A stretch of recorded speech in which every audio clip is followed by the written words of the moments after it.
And so we came up and linked up with people, and we had like a priest and a teacher and myself and a couple of other, some people, and we all kind of pulled together into a collective, a Pacific Counseling Service collective, and quickly enough linked up with some soldiers who wanted to do a newspaper, which turned out to be the Lewis McChord Free Press. The main force there was a guy named Jim Klemanski, who now is an attorney back in Washington, D.C. somewhere, but he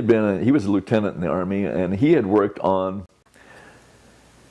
maybe at Fort Bragg or some other fort, anyway, I can't remember where, but he had worked on a paper at that fort, and what the military did is they took all the people who had worked on that GI newspaper, and they sent them to bases all around to try and split up the gang.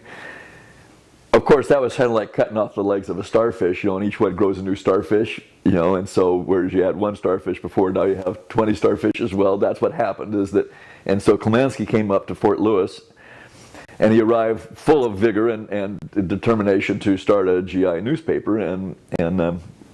he looked for allies, and the PCS people were looking for GIs, so that was like a match made in heaven. And quickly enough, we organized a small cadre of GIs to work on the GI paper and started the paper, and off it went.